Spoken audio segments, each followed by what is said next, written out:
Seterusnya, fokus dari negeri di bawah Bayu. Ada cerita mengenai sekolah agama baru yang akan siap dan penyelesaian masalah air di Tuaran. Butirannya langsung bersama Anisia Dulus di Kota Kinabalu. Silakan. Ya, Alif, sekolah menengah agama baru di Beaufort, Keningau dan Tambunan dijangka siap sepenuhnya tahun depan. Menteri Tugas-Tugas Khas Datuk Muhammad Arifin Muhammad Arif berkata, dengan siapnya sekolah tersebut, ia bakal membuka peluang lebih ramai pelajar untuk mendalami ilmu agama khususnya di Sabah.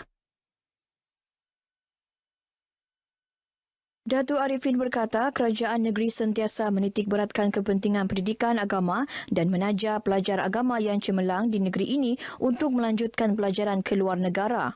Anak-anak yang cemerlang ini sebahagiannya sudah berlepas ke Mesir dan ada yang mengambil pengajian di peringkat universiti di dalam negeri.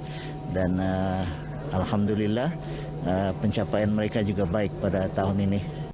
Beliau berkata demikian kepada pemberita RTM selepas Majlis Anugerah Kecemerlangan Sekolah-Sekolah Agama peringkat negeri bagi tahun 2021 di Kota Kinabalu. Mengenai bajet negara 2022, Datuk Arifin menzahirkan ucapan terima kasih kepada Kerajaan Persekutuan yang memberi peruntukan besar kepada Sabah khususnya dalam bidang pendidikan. Beliau berkata sebahagian daripada peruntukan itu akan digunakan membaiki sekolah-sekolah daif khususnya di kawasan luar bandar Sabah. Sepakat membawa berkat, masalah diselesaikan melalui perundingan. Begitulah yang dihadapi penduduk di Taman Sri Rugading, Tuaran apabila ketiadaan bekalan air sejak seminggu lalu akhirnya berjaya diselesaikan. Pengurusi Persatuan Taman Sri Rugading Abdul Rahan John berkata gangguan bekalan air dan tekanan air rendah bermula Khamis lalu berpunca daripada masalah teknikal di loji rawatan Telibung 1 dan 2. Dan pada hari ini kita sudah sahut puncak-puncak kenapa tidak air di Taman Sri Rugading, dan kita sudah berbincang dengan manajemen serta Jabatan Air bahawa kita akan mengatasi masalah ini dalam masa terdekat. Penduduk kami di Taman Sri Rugading ini lebih kurang hampir 15,000, 10,000 ke 15,000 orang. Menanggung beban yang sangat berat untuk kami tanggung, iaitu ketiadaan air.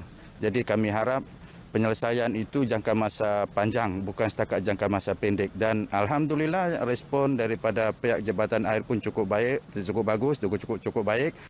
Jabatan Air Daerah Tuaran menjangkakan aduan masalah air tersebut boleh diselesaikan segera. Antara langkah awal adalah mengisi tangki utama di Taman Sri Rugading untuk diagihkan kepada penduduk blok secara berperingkat. Petugas Barisan Hadapan dan Warga Emas di Sabah boleh mengambil dos penggalak secara percuma dan tanpa temujanji di mana-mana pusat kesihatan. Walau bagaimanapun mereka perlulah lengkap 2 dos vaksin selain genap tempoh antara 3 hingga 6 bulan. Mereka boleh ke pusat-pusat kesihatan untuk mendapatkan dos penggalak.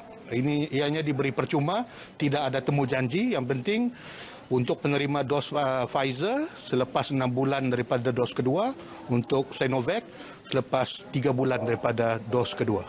Beliau berkata demikian selepas majlis penyampaian sijil penghargaan Pusat Aktiviti Warga Emas Pawe aktif di Malaysia dan penyampaian bakul makanan kepada warga emas Pawe di Kuala Penyu. Katanya, kerajaan telah merangka dasar-dasar untuk mensejahterakan warga emas dengan mewujudkan pelbagai aktiviti dan persatuan kerana menjelang tahun 2030, Malaysia akan mencapai taraf negara warga emas di mana 15% daripada penduduk akan mencapai umur 60 tahun ke atas. Sementara itu, Pawe Kuala Penyu menjadi antara 5 paling aktif di Malaysia semasa sambutan Hari Warga Emas pada 1 Oktober 2021 di Putrajaya. Yang belum lagi menjadi ahli Pawe dialu-alukan kerana kemudahan banyak di sini. Selain pada aktiviti biasa, kami ada 3 mesin mengurut badan, biskal, dan yang satu lagi yang berjalan kaki. Jadi semua ini free. Antara aktiviti yang dijalankan adalah bertadarus, mengaji, bersenam, gotong royong, kraf tangan dan ceramah agama.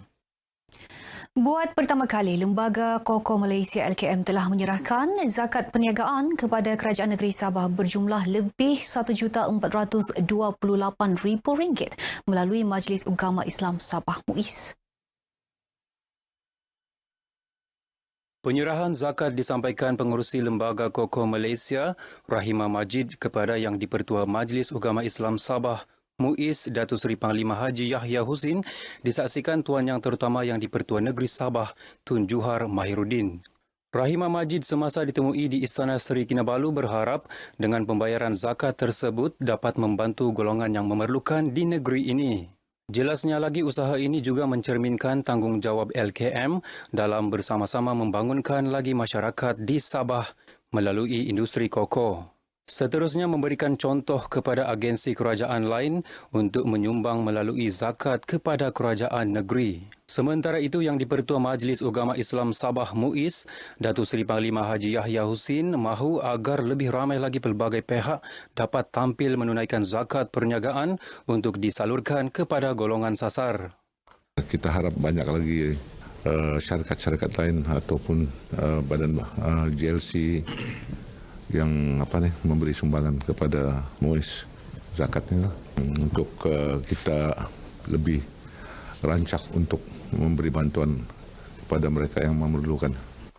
Hadir sama Sahibu Samaha Mufti Negeri Datuk Ustaz Bongsu Aziz Jafar, Timbalan Yang di-Pertua MUIS Ustaz Malai Ali Malai serta pegawai-pegawai kanan MUIS.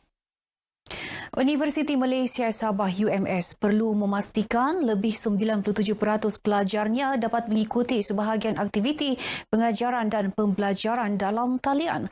Langkah ini penting bagi memastikan setiap pelajar dapat meneruskan pengajian dengan bimbingan dan penilaian khususnya semasa berhadapan penularan pandemik COVID-19. Chancellor Universiti Malaysia Sabah UMS Datuk Dr. Taufik Yap Yun Hin turut menyokong inisiatif peranti siswa keluarga Malaysia bagi membekalkan sebuah tablet kepada setiap pelajar B40 adalah bertepatan. Kebanyakannya adalah secara online dan sudah tentu kemudahan ini dapat membantu mereka untuk belajar dengan lebih sempurna lagi. Kerana kalau kita belajar, kalau katakan guna handphone pun, benda slide semuanya terlalu kecil untuk dia baca. Datuk Taufik memberitahu UMS juga telah memperuntukkan lebih RM1 juta sejak tahun lalu bagi membantu membekal peranti kepada lebih 100 siswa dan siswi B40. So bila bagi peranti ni dia sangat membantu yang macam dengan dia memberikan sedikit kekurangan lah beban kat kami. And then kalau untuk dari segi keluarga, kadang-kadang mungkin kalau rosak kita terpaksa bincang dengan kawan. So kita rasa segan nak minta tolong kan. So bila dapat bantuan ni, inisiatif ni sangat membantu bagi golongan pelajar lah. Dengan adanya bantuan ni kan dia sangat menjaga kebajikan mahasiswa lah. So mereka sentiasa keep on track dengan pengajian yang ada. Berhubung dengan bantuan peranti siswa. Jadi kalau saya sendiri, saya berasal daripada keluarga B40 dan bantuan-bantuan yang diberikan oleh pihak kerajaan untuk membantu kami sepanjang proses pembelajaran dan proses PDP lah kan secara singkatnya di universiti ini sangat membantu kami lah. Sebagai ibu bapa yang mempunyai anak yang bersekolah di pengajian tinggi, ini satu berita baik kerana dapat membantu untuk meringankan beban ibu bapa untuk membeli peranti kepada anak-anak mereka. Akademi Seni dan Teknologi Kreatif ASTIF Universiti Malaysia Sabah UMS yang diwujudkan Mei lalu dapat meningkatkan kebolehpasaran graduan UMS, ia khususnya keupayaan dalam pekerjaan perniagaan dalam talian selain sebagai penyedia kandungan kreatif media baharu. Menurut kenyataan Dekan ASTIF, Profesor Madya Dr. Zairul Anwar Muhammad Dawam, penubuhan ASTIF sesuai dengan perubahan dunia akibat pandemik yang memerlukan kemahiran kreatif dan inovatif individu untuk beradaptasi senario baharu dalam peluang pasaran kerja semasa. Pandemik ini menyebabkan kemahiran seperti penyuntingan, fotografi, grafik dan pembikinan video yang melibatkan penciptaan kandungan kreatif semakin diperlukan dalam usaha mempromosi dan menjual pelbagai produk perniagaan. Sehubungan itu, Astif menawarkan kursus-kursus kemahiran dalam bidang seni, pengurusan dan keusahawanan kreatif, antaranya teknik penulisan media baru dan pengurusan penerbitan media. Baik, sekian laporan langsung dari Sabah pada kali ini. Teruskan amalan penjarakan fizikal dan pelitup separuh muka, khususnya di tempat awam. Ingat, kita masih belum lagi menang COVID itu. Benar. Kembali ke Angkasa Puri, silakan Alif.